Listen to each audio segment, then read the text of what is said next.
Chowmein কিন্তু এখন আর কোনো অকেশনালি খাবার নয়, এটা কিন্তু প্রায় দৈনন্দিন খাবারের মধ্যেই ঢুকে গেছে। হয় সকালে বাচ্চার টিফিনের খাবারের জন্য, অথবা সকালের জল খাবার, না হলে সন্ধ্যেবেলার টিফিনের জন্য আমরা প্রায় প্রত্যেকেই কিন্তু বাড়িতে চাউমিন বানিয়ে রাখি। এখন আর দোকান থেকেই কিনে খেতে হবে এরকম টেন্ডেন্সিটাও কিন্তু অনেকের ভিতর থেকেই চলে গেছে।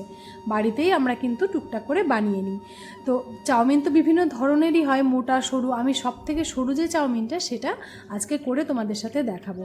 এটা ভাইফোঁটার সকালে যেহেতু করেছিলাম তাই বেশ অনেকটা পরিমাণেই করেছিলাম। এখানে 2 প্যাকেট পুরো চাউমিন আছে। চাউমিনটাকে আমি গরম জল আগে ফুটিয়ে নিয়েছিলাম, সেই জলের মধ্যে চাউমিনটা দিয়ে দিয়েছি।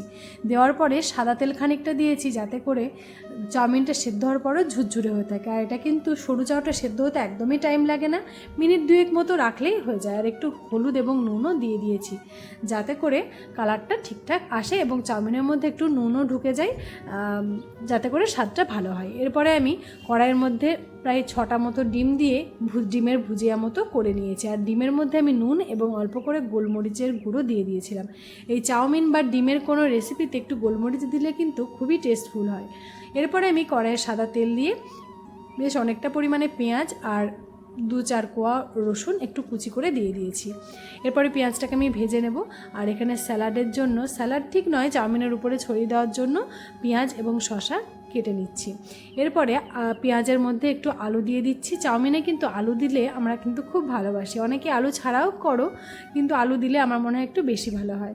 আর কাঁচা লঙ্কা দিয়ে নেড়ে নেওয়ার পরে আমি বেশ 2টো পরিমাণে টমেটো কুচি কুচি করে কেটে দিয়ে দিয়েছি। এরপরে ভালো করে এটা সেদ্ধ হয়ে যাওয়ার পরে সব একে একে মিশিয়ে নেব। চাউমিন আর সেদ্ধ করা চাও, বাদাম, ডিম সব একবারে দিয়ে দেবো। আর উপর থেকে ছড়িয়ে দেবো চাউমিন মশলা আর গোলমরিচের গুঁড়ো।